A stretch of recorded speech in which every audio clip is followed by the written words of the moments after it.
Lance et c'est parti. Bonjour à toutes et à tous.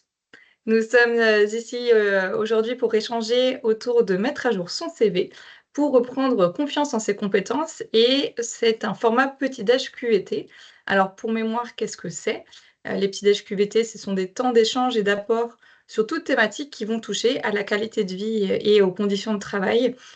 C'est un format webinaire qui dure 1 heure maximum. On sait que le temps vous est compté et il est précieux, pour nous de vous apporter le maximum de conseils dans ce temps imparti. Pour ceux qui en ont déjà suivi, c'est assez dense, assez riche, mais vous avez le replay qui sera disponible sur notre chaîne YouTube, également le support qui sera mis dans le chat. Différentes règles, vos micros sont fermés, il y a un onglet discussion, hein, conversation dans lequel vous pouvez poser vos questions. Je ferai des allers-retours, au fur et à mesure pour venir voir, vos partages et vos questions. J'essaierai de répondre en fin de présentation. Nous sommes ici dans un cadre bienveillant, donc l'idée, c'est de vraiment pouvoir partager, mais aussi, d'être, dans l'écoute et dans le non-jugement et pour tout ce qui a lieu à des problématiques techniques de connexion, ça va dépendre des paramètres de vos ordinateurs. J'aurai pas de réponse à vous apporter, à ce sujet. Ces règles étant énoncées, vous propose qu'on débute tout de suite en parlant, de ce qui nous intéresse aujourd'hui, à savoir le CV. Le CV, je vous l'ai présenté dans le mail que vous avez pu recevoir. On va le considérer aujourd'hui comme un outil d'introspection. Finalement, est-ce que vous avez déjà pensé que, votre CV pouvait être finalement le miroir, de votre parcours, aussi bien personnel que professionnel? Il est important de se rappeler de façon traditionnelle que le CV, il est souvent vu comme un outil purement professionnel qui est destiné à répondre aux attentes des recruteurs. Ça pourrait être une sorte de carte d'identité professionnelle, d'un document, voilà, qui va résumer vos compétences, vos expériences et vos réalisations dans le but de décrocher un emploi. Et bien sûr, ce résumé-là, va être important, puisqu'il va résumer ce parcours, vos compétences. Ça va être cette notion de porte d'entrée dans une collectivité et il y aura toujours un lien avec un poste recherché. Pour autant, si on se contente de voir le CV uniquement sous cet angle, on risque vraiment de passer à côté de tout son potentiel, à savoir celui de devenir un outil d'introspection qui va être capable de nous aider à mieux comprendre, qui nous sommes, ce que nous avons accompli et quelles sont nos forces et nos passions. Il est donc crucial, et ça va être l'objectif d'aujourd'hui de vous partager ça, de faire comprendre, que le CV est bien plus qu'une simple formalité administrative. Il va vraiment être un outil, à ne pas négliger. J'aime bien cette citation de Woody Allen qui dit justement que nous sommes comme des livres. La plupart des gens ne voient que notre couverture. Au mieux, ils vont lire le résumé, à savoir le CV, ou bien ils vont se fier à des critiques que d'autres en font. Mais ce qui est certain, c'est que très peu d'entre eux connaissent notre histoire. Et aussi, il faut savoir que très peu d'entre nous connaissons vraiment notre histoire. On prend rarement le temps, de faire une pause et de regarder, tout ce qu'on a pu accomplir au cours de notre vie. Donc ça va être l'objectif, de cette introspection. Le CV, c'est vraiment cette notion de cet outil qui n'est pas à négliger.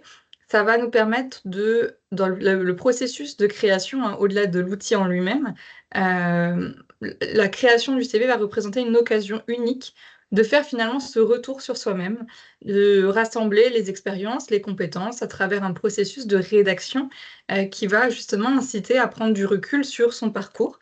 Ça va permettre d'explorer ses forces et ses faiblesses, d'identifier les domaines où l'on excelle, mais aussi ceux où des améliorations sont peut-être possibles. Ça va nous permettre aussi de découvrir des passions, ou de redécouvrir des choses qu'on aimait faire. Et certaines expériences ou réalisations, elles peuvent être vraiment révélées, mettre en avant certains centres d'intérêt ou compétences qu'on n'avait pas forcément consciemment identifiés. Ça va également permettre de clarifier vos aspirations, notamment en examinant, le chemin que vous avez pu parcourir. On va pouvoir comprendre aussi quelles sont vos motivations profondes et définir ce que l'on veut réellement accomplir dans l'avenir. Et finalement, le CV va devenir alors une sorte de miroir, un reflet non seulement de ses compétences professionnelles, mais aussi de sa personnalité, de ses valeurs et de ses passions. En prenant finalement le temps de vraiment réfléchir à ce qu'on met dans son CV, on va se reconnecter à soi-même, mais aussi à ses ambitions. Je vous prends un exemple, puisque j'interviens sur ces questions-là au niveau du CNFPT, dans les parcours, mobilité, créer son CV et ce qui ressort, c'est que souvent, dans le CV, on met tout ce qu'on a fait. Sauf qu'il n'y a pas toujours de lien avec le poste recherché actuellement. Et le fait de devoir réfléchir, le fait de se poser des questions, le fait de pouvoir mettre en lumière finalement tout ce qu'on a un jour fait dans notre vie, de le consigner et d'utiliser seulement ce qui va être important pour le poste recherché, ça va vraiment aussi permettre de se reconnecter, et de créer justement ce chemin de découverte de soi. Alors, qu'est-ce qui va être important? Ça va être déjà ce cheminement pour créer l'outil, va nous permettre de faire le point justement sur nos réalisations. Pourquoi ça va être important? Parce que ça va nous permettre, de, ça va nous permettre de pouvoir énumérer toutes les expériences, de structurer ces expériences professionnelles, et de voir ce qu'on a vraiment accompli. On se rend souvent compte qu'on a sous-estimé soit ses réalisations ou qu'on n'en avait pas pleinement conscience, notamment de toutes les compétences qu'on a acquises. Ça va aussi permettre de retrouver confiance en ses capacités, en voyant vraiment écrit noir sur blanc, les responsabilités qu'on a pu endosser, les succès qu'on a pu, obtenir, mais aussi de prendre conscience de sa réelle valeur, professionnelle. C'est vraiment un exercice qui va booster la confiance en soi, parce que ça va nous rappeler que nous avons les ressources pour faire face aux défis futurs. Ça va aussi nous permettre d'identifier nos compétences. Alors, pourquoi c'est important de savoir ce que l'on sait faire et de ce que l'on maîtrise? Écrire son CV, ça va nous obliger à faire un inventaire de nos compétences et pas juste de lister les compétences, techniques, qu'on va appeler en anglais, hard skills, mais aussi les compétences relationnelles et personnelles dont vous avez sûrement déjà entendu parler, qui s'appellent les soft skills. Par exemple, une personne pourrait se rendre compte qu'elle a plus de compétences techniques dans son domaine, mais qu'elle a aussi développé à travers différents projets des qualités comme le leadership ou la gestion du stress ou encore la capacité à résoudre des problèmes complexes dans des temps courts, par exemple. Ça va permettre cet exercice de mieux se connaître, de gagner en assurance, puisqu'on va réaliser que l'on a bien plus à offrir que ce qu'on pensait initialement. Ce travail d'introspection va aussi nous permettre d'aligner nos compétences avec nos valeurs. Et bien sûr, je vous donnerai, des exercices, hein, pour pouvoir identifier vos valeurs aussi. À quoi ça va nous servir? Ce processus de création, de recherche, puisque c'est un temps que vous allez devoir prendre, va permettre d'aller plus loin que d'énumérer juste des faits et des chiffres. C'est aussi de relier vos compétences avec vos passions, vos valeurs profondes. Quels sont les projets qui vous ont fait vibrer? De quelle mission vous vous épanouissez le plus? En répondant à ce type de questions, vous allez vraiment pouvoir clarifier ce qui est important pour vous et dans quelle direction surtout vous voulez orienter votre carrière. Ça va permettre d'avoir une vision plus claire de ce qui vous motive et de pouvoir aligner vos choix professionnels futurs avec ce qui vous anime profondément. Je vous spoil un peu, la fin de ce webinaire, mais souvent ce qu'on voit, en mobilité, alors qu'elle soit, choisie ou subie, c'est des personnes qui vont pas forcément bien dans leur poste et le fait de faire ce processus de création de CV, ça va leur permettre de se rendre compte que finalement leur métier, elles l'aiment, mais c'est l'environnement dans lequel elles l'exercent qui ne leur plaît plus, soit le collectif de travail, soit la relation avec la hiérarchie et de ce fait, ça permet aussi de se reconnecter avec ce qui était important pour nous, et de pouvoir aller plus loin. Et enfin, ça va aussi permettre de reconnaître et de valoriser ses réussites. On a souvent tendance à minimiser ou carrément à oublier nos réussites, surtout lorsqu'elles semblent faire partie, du quotidien au travail. Pourtant, reconnaître et valoriser ses succès, c'est vraiment essentiel pour nourrir son estime de soi. En insistant justement sur les moments où l'on a fait la différence, où l'on a pu apporter quelque chose, où l'on a pu mettre en avant, ce qu'on savait faire, on va se reconnecter à une image de soi positive, ce qui va être aussi bénéfique pour, la confiance en soi et donc l'estime de soi. C'est vraiment en prenant conscience de nos réussites passées que nous allons pouvoir, croire en nos capacités futures. Et justement, il y a 2 concepts, clés sur lesquels j'aimerais revenir, c'est la confiance en soi et l'estime de soi. Lors de la création d'un CV, l'acte même de lister tes compétences, ses expériences et ses réalisations, c'est vraiment un exercice qui renforce la confiance en soi. Posez-vous vraiment la question: quelle est la réalisation dont vous êtes le plus fier dans votre carrière? Et pourquoi cette expérience pourquoi cette réalisation va vous donner confiance? Alors la confiance, justement, ça va être la capacité à croire en ses capacités. C'est, cette croyance que je peux y arriver. C'est la croyance en sa propre capacité à accomplir des tâches et à faire face aux défis de la vie, mais aussi elle va reposer sur les connaissances de ses compétences et de ses forces, ainsi que sur la perception des réussites passées.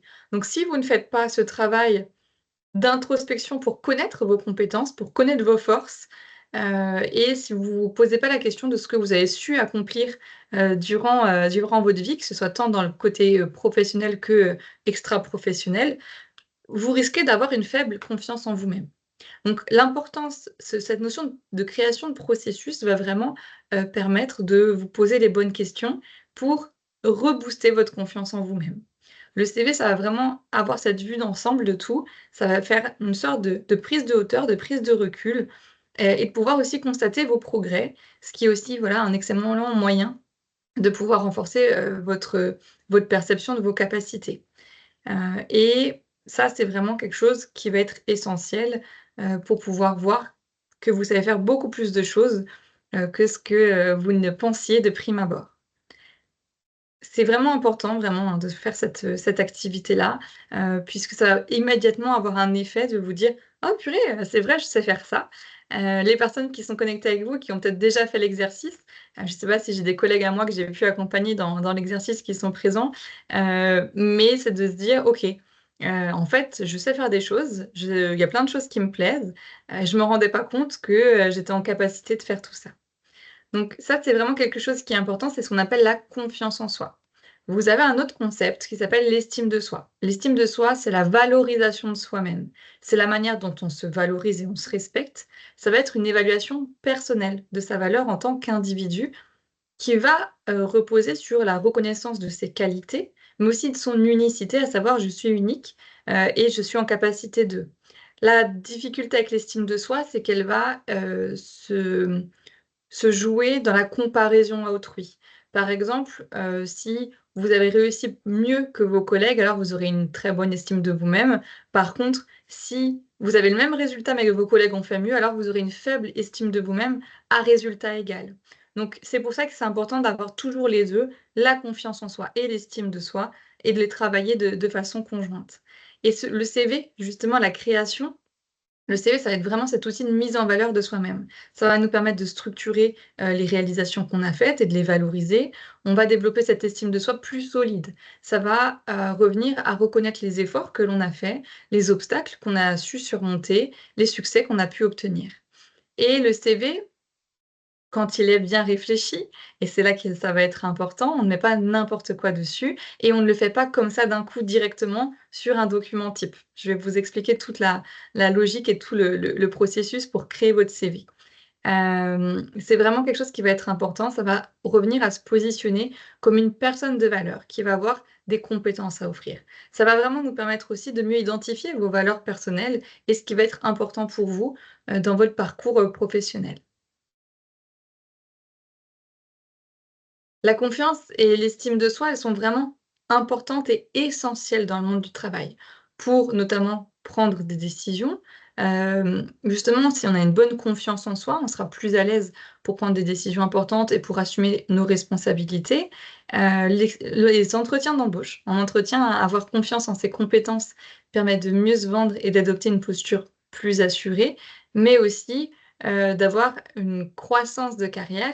Souvent, les personnes qui ont des avancements de carrière, ont une estime de soi très forte, puisqu'elles vont oser, se fixer des objectifs ambitieux. Elles vont avoir des visions claires de leur avenir professionnel et elles vont aussi pouvoir valoriser leurs compétences auprès des autres. Ça va nous permettre de pouvoir aussi demander des formations ou des promotions sans se sous-estimer. Mais là encore, bémol, c'est pas parce que vous avez une forte estime de vous-même, et là, c'est vraiment l'enjeu inverse, que vous avez fait forcément des bonnes réalisations. Donc, l'objectif, c'est vraiment de pouvoir mettre, noir sur blanc vos résultats, ce que vous avez fait, ce que vous apportez à votre structure, ce que vous avez apporté pour vous ou pour vos collègues, de montrer à quel point vous êtes aussi utile, pour, le service ou la collectivité dans laquelle vous travaillez puisqu'il y a rien de pire que d'avoir une estime de soi forte qui soit en lien avec rien du tout, juste parce qu'on estime valoir tant, sans avoir de fondement derrière. Donc ça, c'est vraiment un travail important, ce parallèle à faire pour pouvoir, justement avoir cette synergie entre la confiance en soi et l'estime de soi. Puisque la confiance en soi va être axée sur les compétences concrètes et des actions, alors que l'estime de soi va vraiment toucher à la perception plus globale de ce que vous valez en tant qu'individu. L'un ne va pas sans l'autre et travailler sur l'un améliore souvent l'autre. Vous l'avez compris, il est vraiment important de travailler sur cette connaissance de soi, et pour, d'abord, réfléchir à tout ça, c'est vraiment important de d'abord se connaître avant d'avoir quelque chose ou de faire quelque chose. Découvrez d'abord qui vous êtes, quels sont vos talents, vos potentiels, puis après développez-les. Ça va être un temps important, essentiel, de prendre ce voilà, d'investir ce temps pour énumérer, structurer vos expériences professionnelles, tout ce que vous avez pu accomplir vraiment, comment vous l'avez fait, avec qui. Certaines personnes vont penser inconsciemment, par exemple, qu'elles sont de très bonnes, personnes qui savent travailler en équipe, alors que c'est pas le cas ou inversement, et c'est aussi important d'avoir ce regard très critique mais vrai, sur: «OK, ça c'est une de mes forces, mais ça c'est aussi une de mes faiblesses». De vous poser vraiment les questions de comment vous travaillez avec l'autre, de comment vous travaillez, aussi tout seul, l'organisation, toutes les compétences qui vont être au-delà de tout ce que vous savez. Et ce travail vraiment, qu'on peut mettre en place, va nous permettre de prendre pleinement conscience des compétences qu'on a pu acquérir au cours de notre carrière. Ça va nous permettre aussi de retrouver confiance en nos capacités et c'est vraiment un exercice qui va booster votre confiance en soi, justement parce qu'on a fait cette, checklist de: «Oh purée, je sais faire tout ça». Avant de passer à la première étape pour créer, vos compétences, je vais juste venir voir si vous avez des questions, ou des réactions dans le chat. Et pas de questions, j'ai l'impression que tout est clair du coup. Dites-moi, hein, si je vais trop vite ou s'il y a des concepts sur lesquels vous aimeriez que je revienne. N'hésitez vraiment pas à participer dans la rubrique conversation. Heu, alors, je me remets sur mon diapo. Donc comment faire pour identifier vos compétences et vos passions? On va faire ce qu'on appelle un portefeuille de compétences. C'est vraiment quelque chose d'essentiel. C'est un document Word de référence. Vous allez vous en servir comme d'un livre magique, un livre indispensable dans lequel vous allez noter toutes vos expériences, toutes vos compétences et dans lequel vous allez pouvoir piocher en fonction des besoins de votre carrière. Je vous le rappelle, je l'ai dit en introduction, un CV, c'est toujours en lien direct avec un poste recherché. Donc là, l'idée, c'est que dans ce document, qui peut faire 15-20 pages en fonction de ce qu'on mettra dedans, vous allez pouvoir au fur et à mesure rajouter ce que vous savez faire. Ça prend un temps, assez conséquent, hein, mais ça va nous permettre de pouvoir, venir fouiller, de prendre ce qui nous intéresse par rapport à ce qu'on sait faire, sans jamais mentir bien entendu, et de comment est-ce qu'on le met en place, dans le CV pour répondre à des besoins d'un poste donné. Il y aura 3 rubriques que vous aurez à compléter tout au long de votre carrière. Donc c'est vraiment un document qui est vivant, qui est à mettre à jour régulièrement, qui va demander un petit investissement en temps pour le créer, là, tout de suite, puisque j'imagine que personne ici, n'a de portefeuille de compétences, existant. Dans cette rubrique, vous aurez les formations.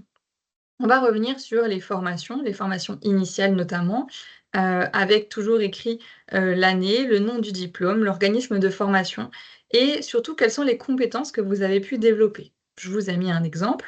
En 1995, un CAP paysagiste au CFA des fleurs et les compétences, qui ont pu être développées, ça va être la connaissance des différentes espèces de plantes, des maîtrises de techniques de création, de plantation, de taille et de coupe, l'organisation et la gestion d'un projet paysager, et cetera.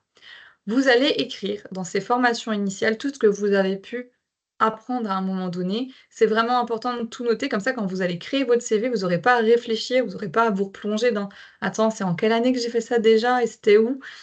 Donc le but, c'est de vous vraiment de vous pouvoir vous poser les bonnes questions, de refaire le retour sur ce que vous avez pu apprendre dans ces formations. On mettra vraiment les formations, ce qu'on va appeler qualifiantes, à savoir les CAP, les BEP, les, si c'est un bac pro, les licences pro, master et cetera, peu importe, mais le niveau bac général n'apporte rien.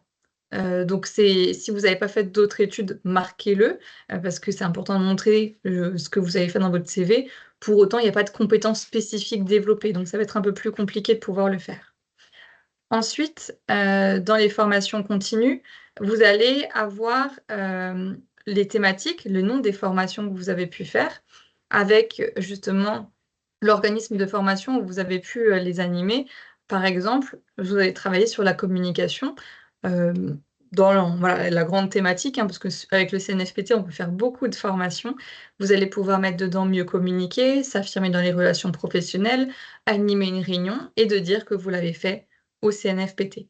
Vous allez pouvoir le regrouper par thématique, puisque si on devait lister toutes les formations que vous avez un jour suivies, dans votre carrière au CNFPT, ça peut prendre beaucoup de pages. Donc là, l'idée, c'est vraiment de pouvoir le regrouper par thématique. Voilà pour les formations. Ensuite, pour l'expérience, c'est vraiment important de l'écrire mois, année à mois, année. On y reviendra sur la forme après du CV. Mais que vous avez travaillé de 2015 à 2016, et ben, derrière, soit vous avez travaillé un mois, soit vous avez travaillé presque un an.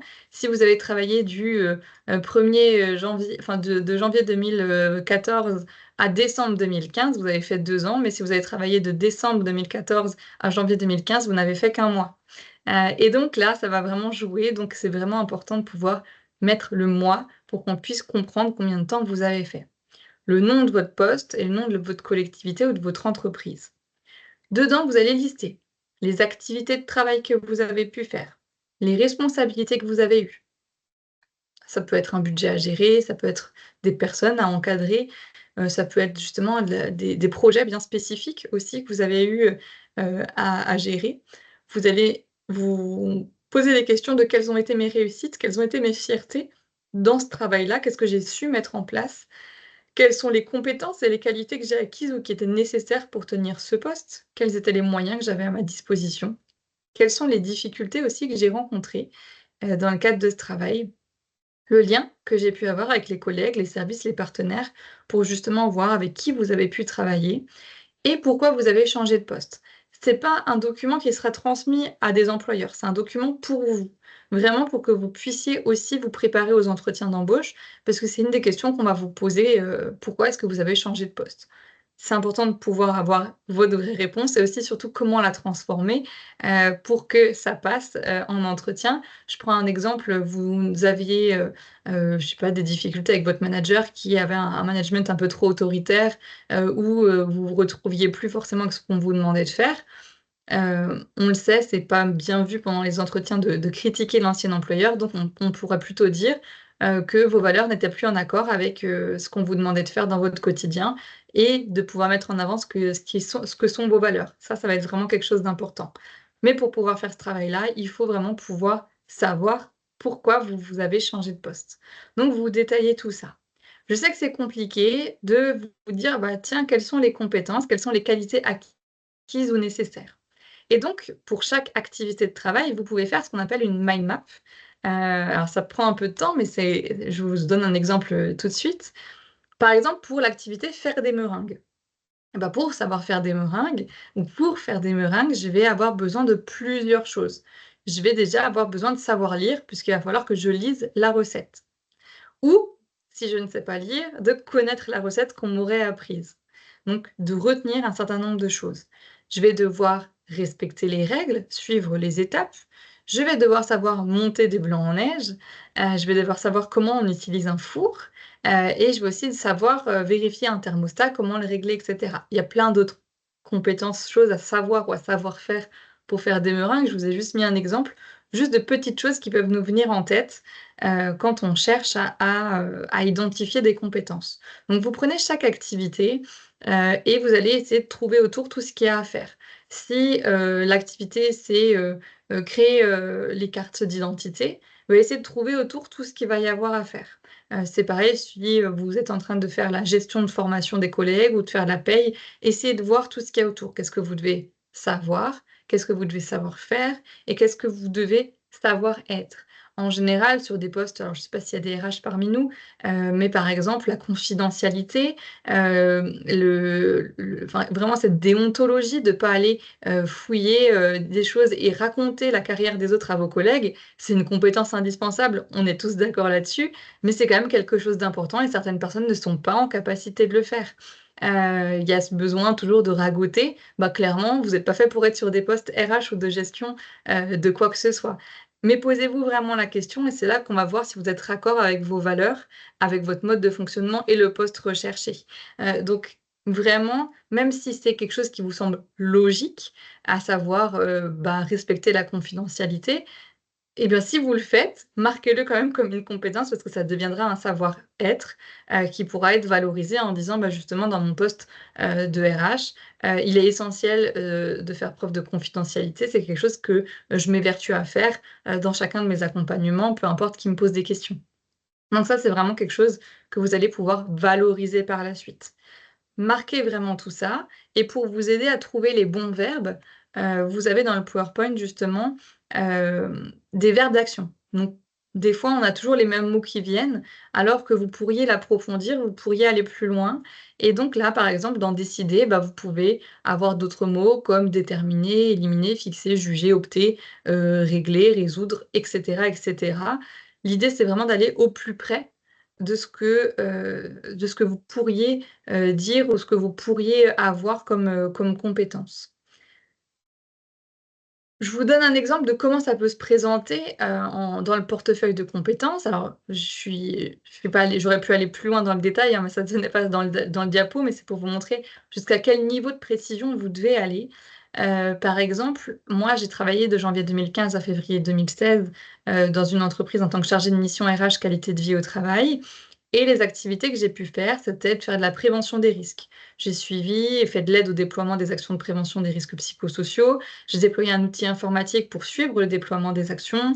J'ai réalisé une étude sur l'appropriation de l'identité post-fusion. J'ai participé à un groupe managérial où j'apportais mon expertise sur le management. J'ai développé un outil d'autodiagnostic managérial. J'ai créé un séminaire pour les cadres. J'ai apporté de nouvelles méthodes d'animation d'ateliers. Et j'ai aussi eu en charge la gestion de l'axe bien-être au travail du projet d'entreprise, où là, j'ai dû créer une méthodologie d'intervention, animer des ateliers, créer du contenu et proposer des actions pour améliorer le bien-être au travail. Donc ça, c'est pour les activités que j'ai faites. Ensuite, en responsabilité, j'avais cette responsabilité de créer du contenu et d'apporter mon expertise. Quelles ont été mes réussites, en tout cas celles qui, étaient les plus importantes pour moi, que j'aurais envie de présenter ou sur lesquelles je suis en capacité de parler? Ça va être la création de A à Z de l'ensemble de l'animation du groupe projet d'entreprise, mais aussi la création de l'autodiagnostic qui a été, utilisé pour définir le plan de formation des cadres et en lien avec le service informatique. C'était vraiment quelque chose d'assez intéressant. J'ai, développé des compétences, notamment de pédagogie, de maîtrise des théories de psychologie sociale, mais aussi de la connaissance de tous les acteurs de l'entreprise. Comme moyen, j'avais des ressources numériques et j'avais, des infographies, et j'ai pu travailler avec le service com justement. Mes difficultés, ça a été de convaincre les directions, puisque j'ai dû développer un argumentaire pour que mes projets voient le jour et donc ça m'a forcée à développer une capacité à convaincre, à trouver les bons arguments, à être dans la négociation. Les services avec lesquels j'ai travaillé, bah, tous les services, de l'entreprise, agents, managers et direction. Et pourquoi est-ce que j'ai changé de poste? C'était la fin d'un CDD.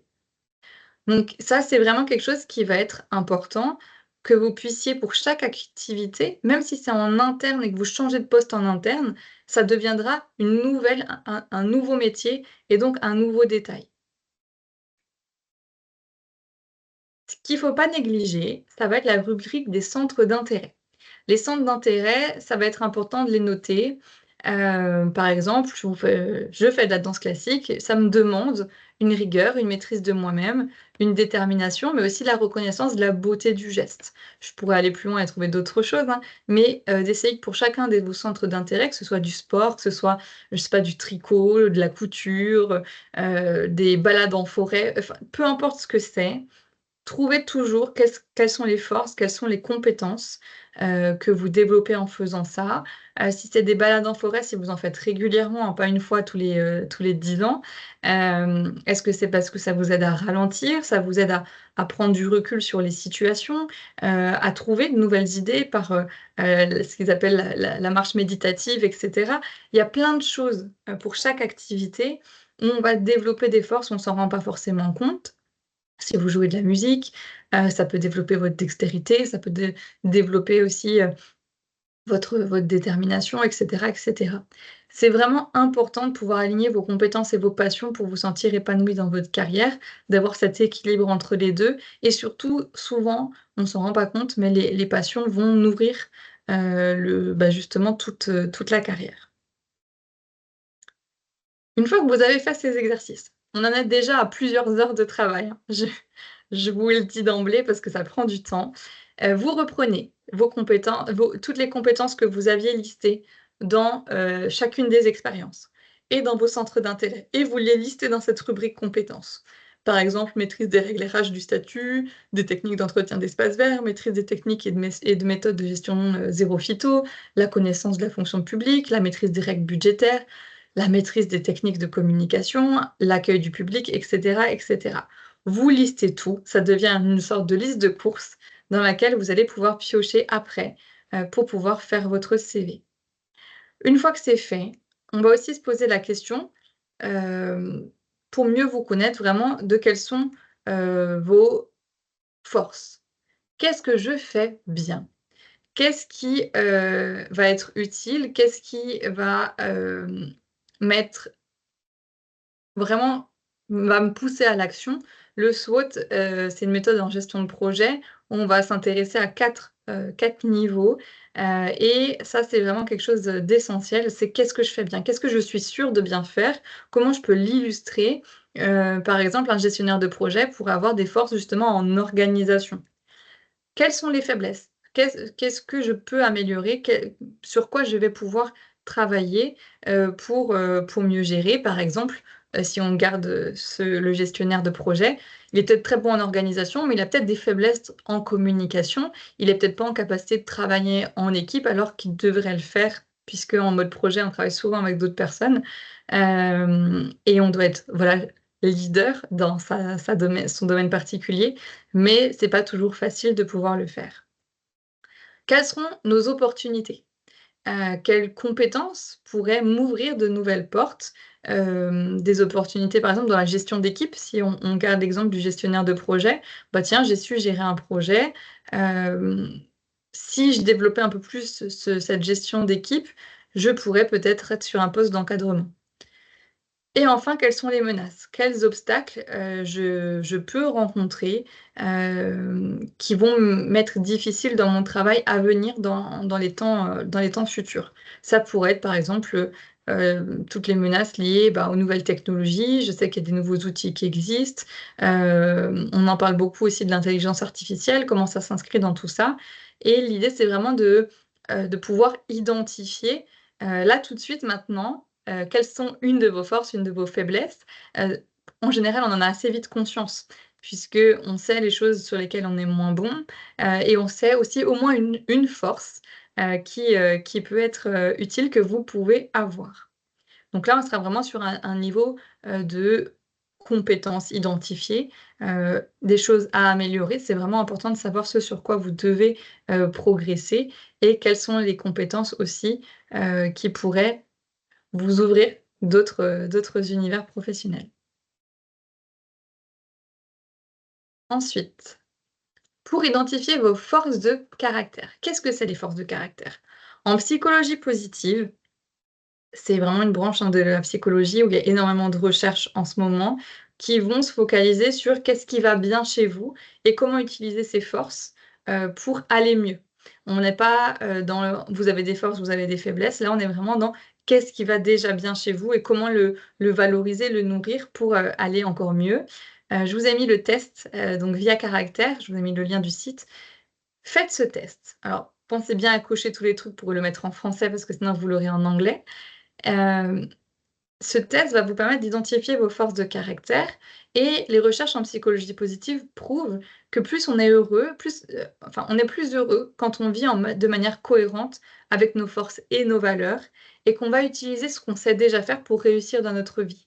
Tout d'abord, ces forces de caractère que vous allez pouvoir identifier, il faut savoir que vous les avez naturellement. Vous pouvez les cultiver, les améliorer, mais pour autant, elles ne vont pas forcément vous demander d'énergie pour les mettre en œuvre puisqu'elles sont inhérentes à votre personnalité et en plus de ça, c'est doublement gagnant puisque si vous les utilisez, elles vont vous nourrir, elles vont vous rebooster.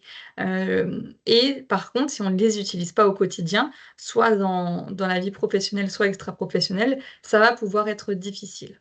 Ces forces de caractère, il y en a 24 qui sont classées en différentes catégories et il n'y en a pas une qui sera meilleure que l'autre. Chaque force est égale et vous sera utile et on aura chacun une force différente.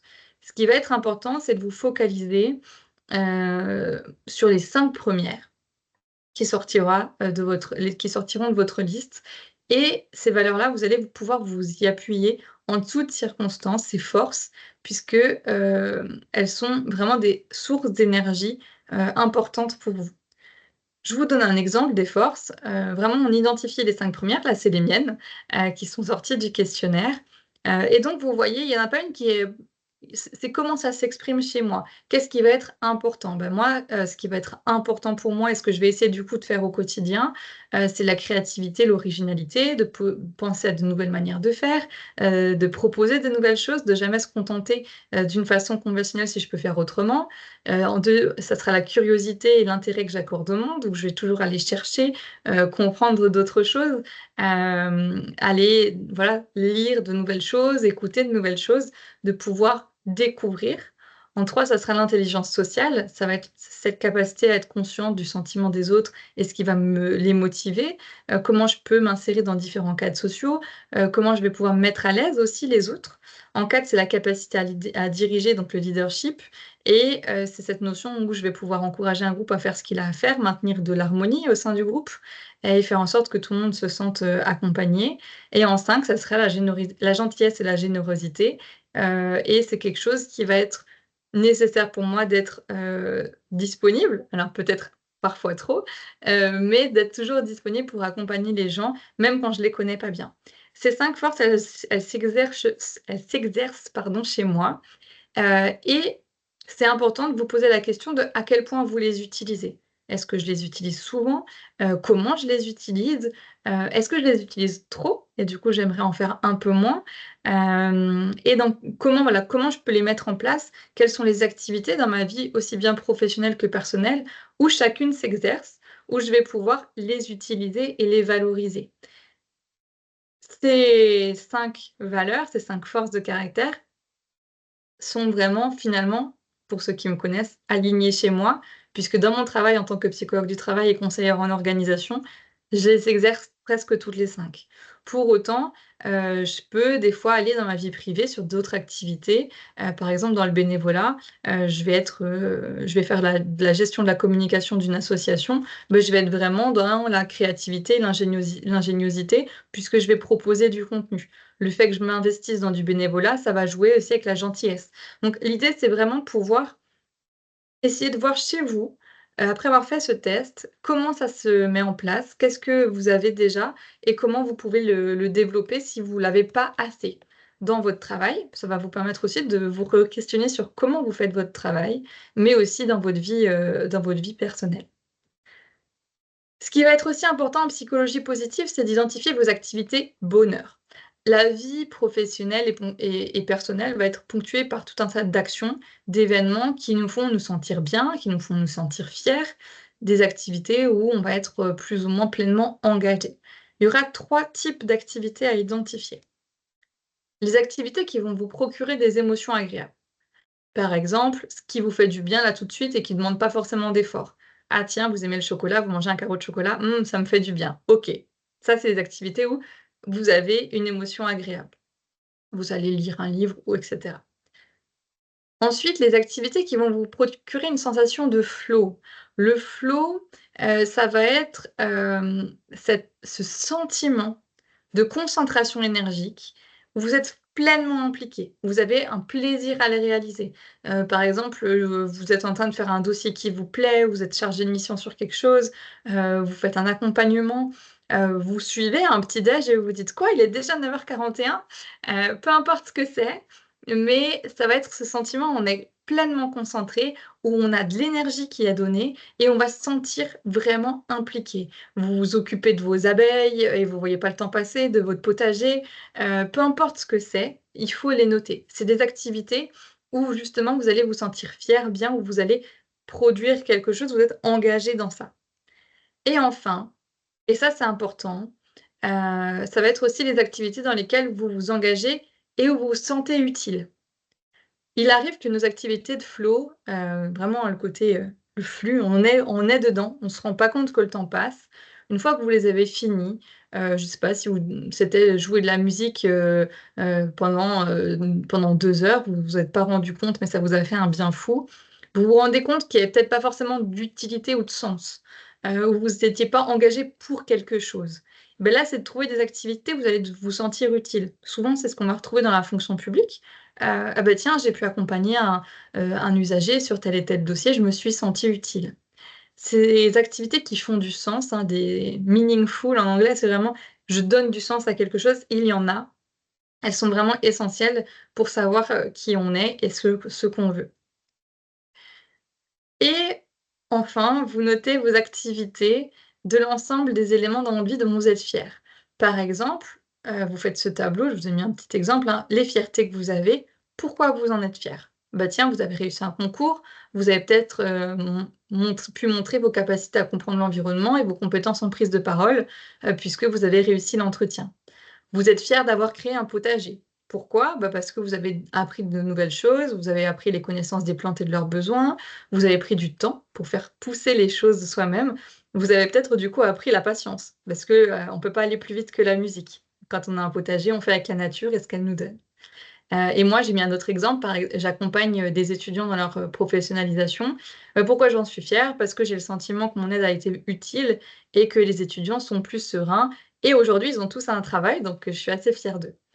Donc ça, c'est vraiment quelque chose qui est important de pouvoir avoir ces choses en tête, de ce pourquoi vous êtes fiers.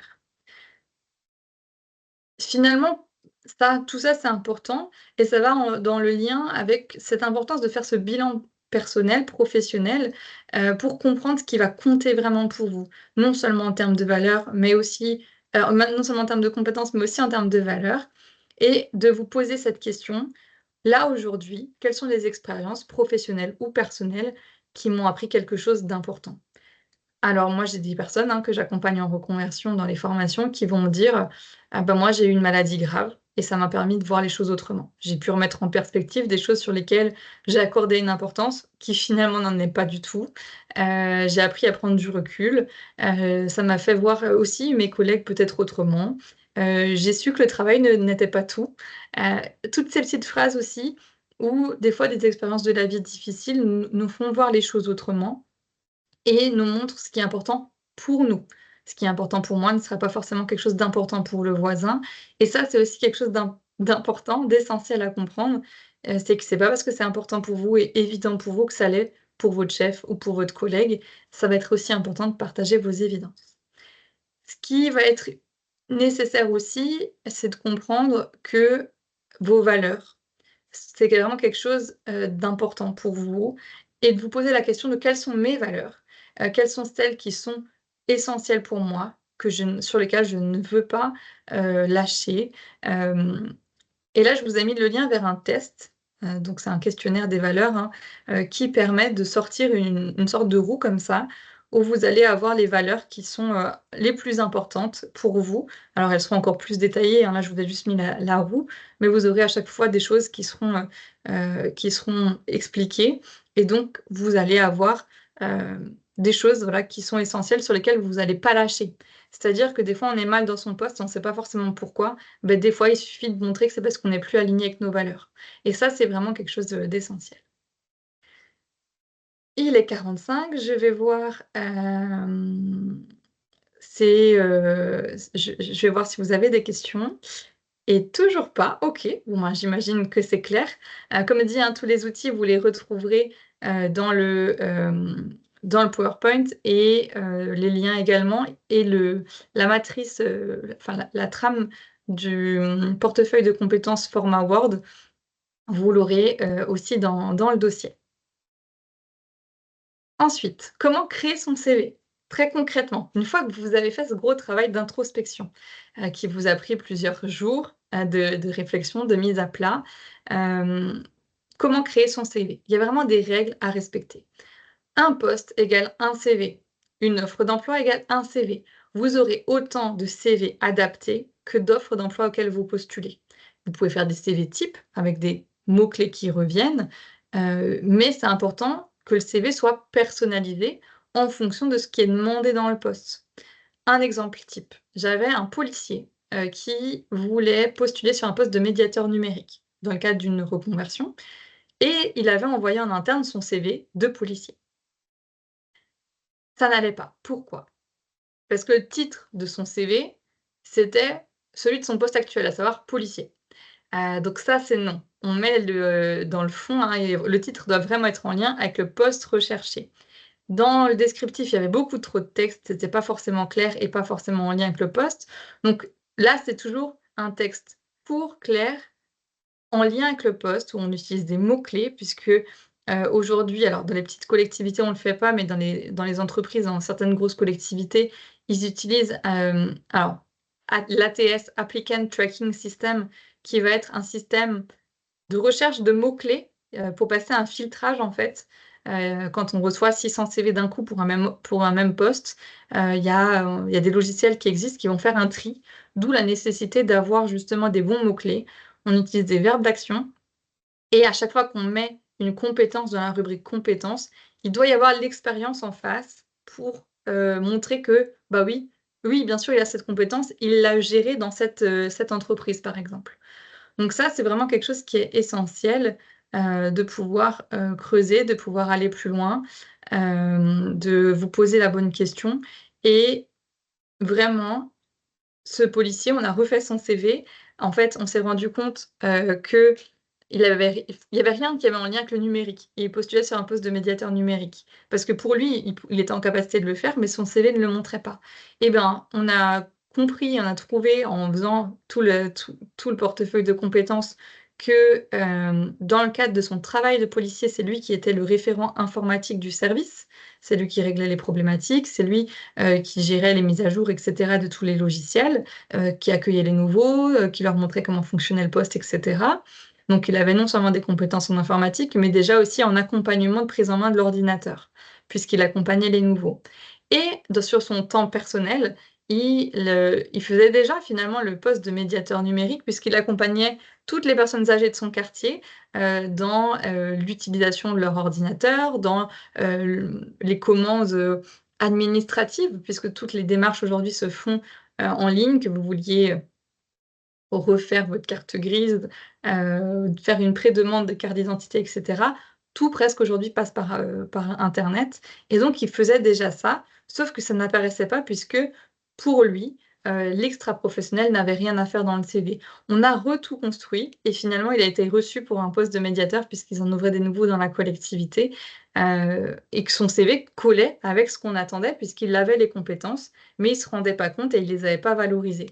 C'est pareil pour la pédagogie, il l'avait puisque dans le cadre de extra-professionnel toujours, il donnait des cours, alors là de boxe, mais pour autant il était pédagogue puisqu'il entraînait des jeunes à comprendre des consignes. Donc ne voyez pas votre vie comme séparée d'un côté le pro et d'un côté le perso, les 2 se nourrissent, et tout ce qui est activité extra-professionnelle sera forcément utile à un moment donné. Dans la forme, donc vous avez le titre du CV, vous avez les informations personnelles, nom, prénom, coordonnées et le permis. Vous n'avez pas besoin de marquer votre âge, puisque c'est discriminatoire, ni votre date de naissance, puisque ça l'est encore aujourd'hui, ni, de mettre si vous êtes marié ou pas, ni si vous avez des enfants. Ces questions-là, c'est des questions interdites puisque ça joue sur la discrimination et aujourd'hui, elle est interdite, notamment à l'embauche. Donc ne l'écrivez pas. Si un employeur a besoin de vous le mercredi, il vous le demandera comme ça. C'est pas: «Est-ce que vous avez des enfants?» c'est: «On a besoin que vous soyez présent le mercredi, est-ce que c'est possible pour vous?» «Oui», «Non», «Merci, au revoir». Mais jamais on ne doit vous poser de questions.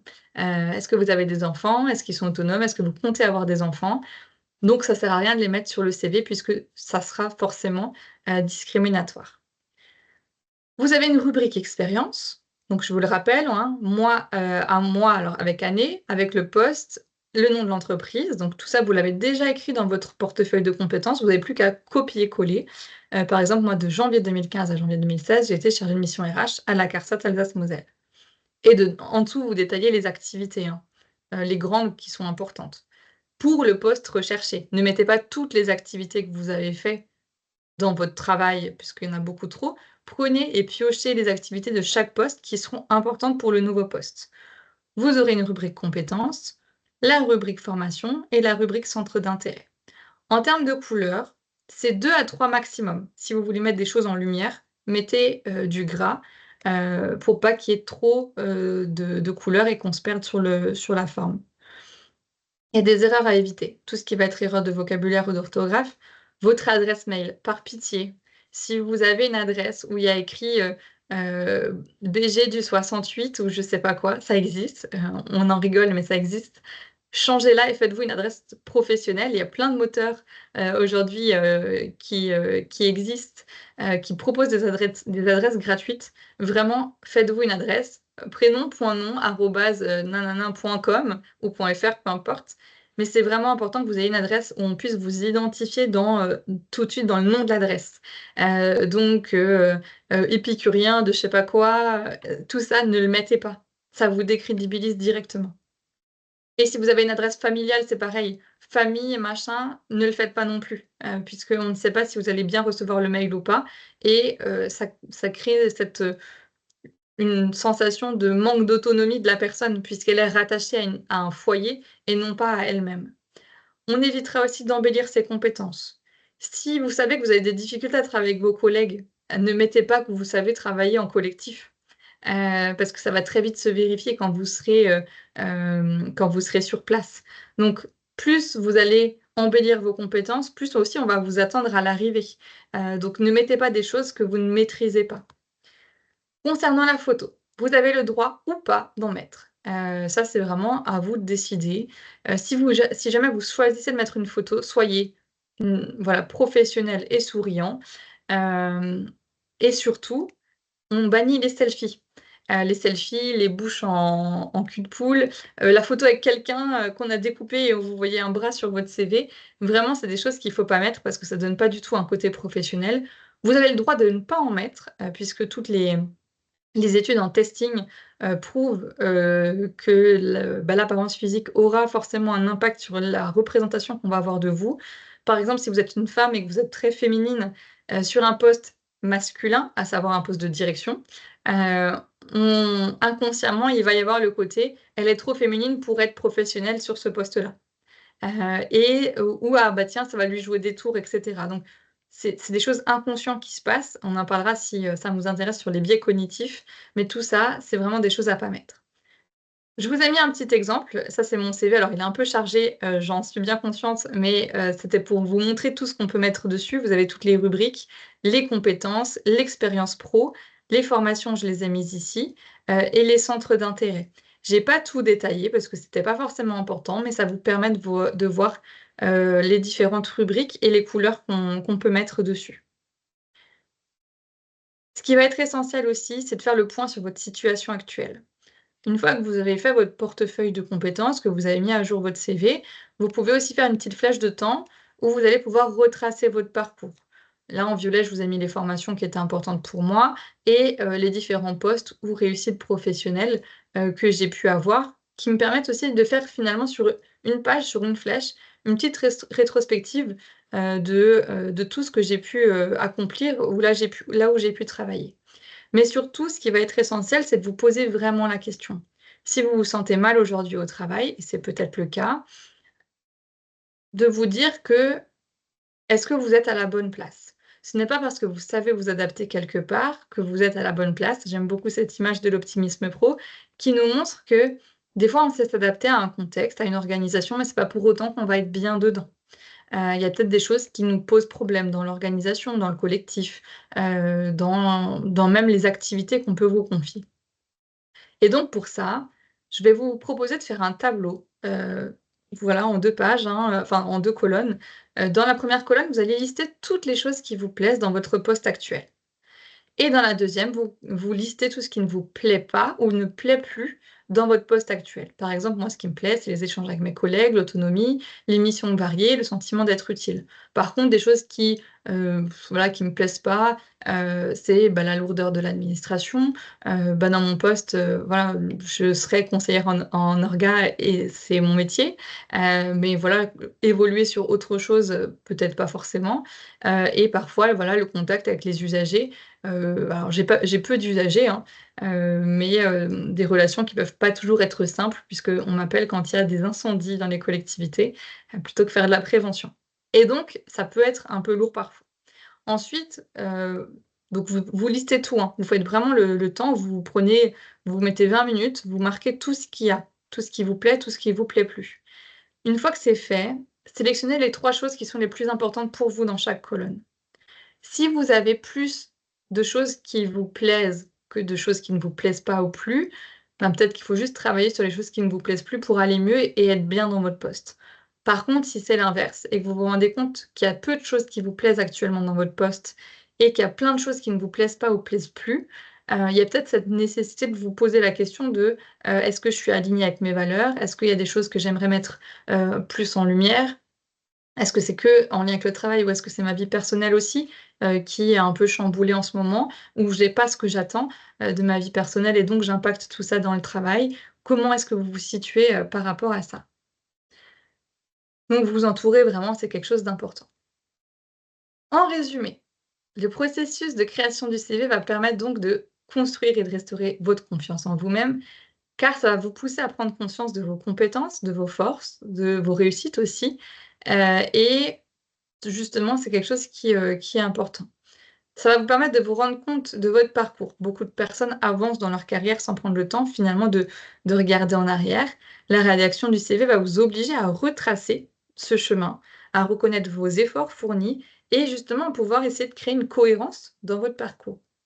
Ça va vous permettre de reconnaître aussi vos forces en énumérant vos compétences et en valorisant vos réussites.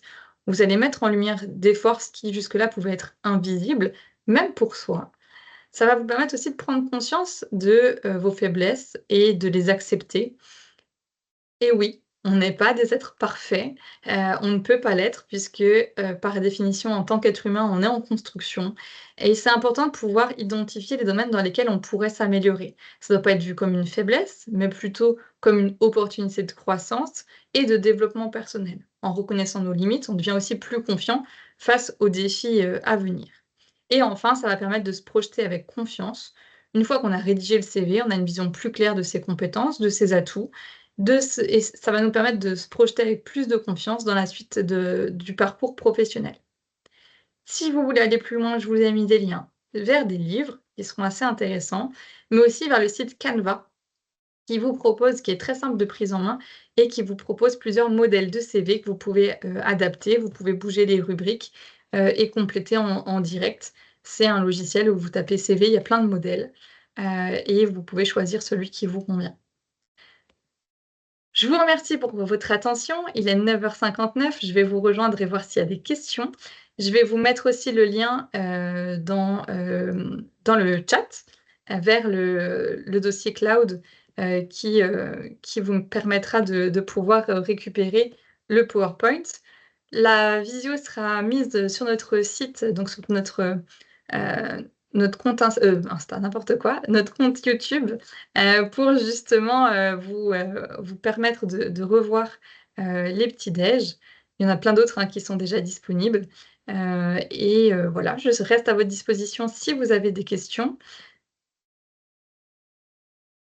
Je ne sais pas si ça vous a plu, si c'était intéressant, si ça vous a fait des déclics, si vous vous rendez compte, qu'il est essentiel de mettre à jour votre CV, et que, c'est quelque chose que vous allez faire parce que ça fait du bien aussi de faire ce travail-là, de vous dire: «Oh purée, je sais faire tout ça». C'est aussi ce qu'on appelle l'autocompassion, hein. On se fait un câlin et ça va mieux. En tout cas, je vous souhaite une bonne journée. Je vous partage le lien tout de suite. Hop, et dedans, je vais mettre dans la journée, bah, les différents documents, hein. Vous pouvez, le lien est actif, donc vous allez pouvoir, récupérer, tout ce qu'il vous faut. Je vous souhaite une bonne journée et je vous dis au mois prochain pour le prochain petit déj qui sera, il me semble, sur la communication non violente, sujet qui est toujours intéressant puisque chaque année vous nous demandez de la refaire. À bientôt, bonne semaine et bonne journée.